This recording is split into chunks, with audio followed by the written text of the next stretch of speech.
সেই ইলিশ সাথে নারকেল আছে অল্প পরিমাণে। কিভাবে বানিয়েছি তোমরা দেখে নাও।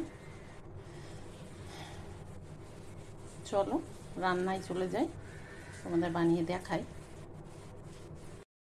আজকে বানাবো সেই প্রিয় ইলিশ মাছ। তো এখানে আমার 1 কিলো সাইজের একটা ইলিশ আছে। তবে ইলিশ মাছ তো আমার মনে হয় সর্ষে ছাড়া যায় না। তার জন্য আমি একটা পেস্ট যেটা বানাবো তার মিক্সিতে নিয়ে নিয়েছি।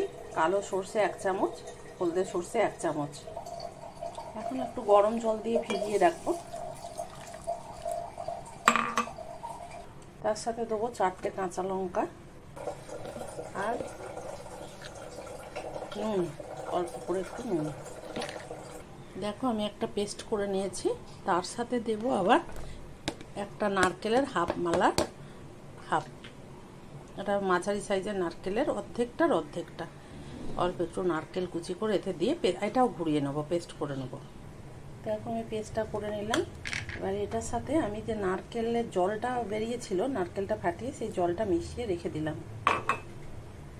এবার একটা পাত্র বসিয়ে দিলাম, পাত্র ভালো করে গরম করে নেব। তারপর তাতে তেল দিয়ে দিলাম। ইলিশ মাছ কিন্তু সর্ষের তেল ছাড়া জমে না।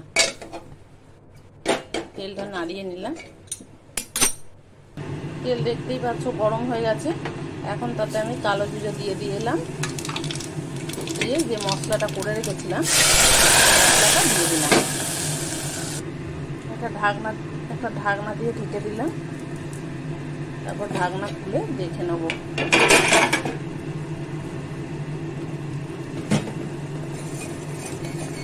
একটু ভেজে নেব, অল্প একটু, বেশিক্ষণ ভাজা যাবে না, তাহলে কিন্তু সর্ষে আবার তেতো হয়ে যাবে।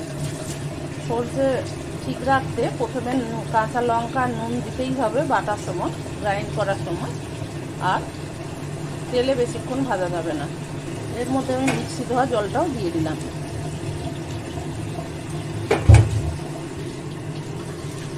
একটু নুন তো দেওয়াই আছে, আর একটু নুন দেবো আর হলুদ দেবো। নুন একটু, হলুদ একটু দিয়েছি, আর দিচ্ছি একটু কাশ্মীরি লাল লঙ্কা কালারের জন্য। আর পরিমাণ বুঝে একটু ঝোল দেব।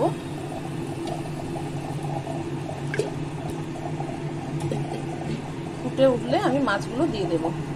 দেখো ফুটে এসছে, ফুটেই গেছে। এবার তাতে আমি মাছগুলো ছেড়ে দিলাম। মাছটা খুব ভালো করে আমার ধোয়া আছে, ধোয়া বাছা আছে। মাছটা একটা একটা করে সব দিয়ে দিলাম, দিয়ে ভালো করে ডুবিয়ে দেব।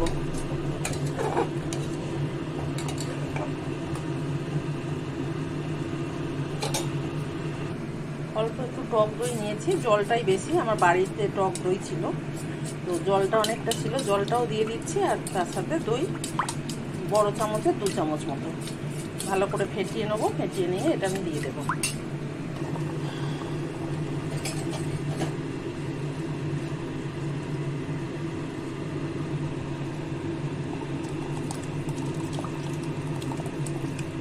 সবটা দিলাম না, অর্ধেকটা দিলাম।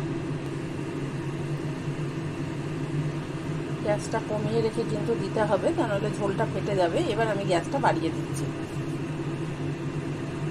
দেখো ইলিশ মাছ রান্না করতে কিন্তু বেশিক্ষণ লাগে না, আমার হয়েই এসছে। এবার আমি নামাবার আগে একটু কাঁচা সর্ষের তেল দিয়ে দেবো এই সময়। নিয়ে আমি গ্যাস বন্ধ করে দেবো। গ্যাস বন্ধ করে দিলাম। সাথে ধনেপাতার চাটনি সহযোগে আমি দিয়ে দেব।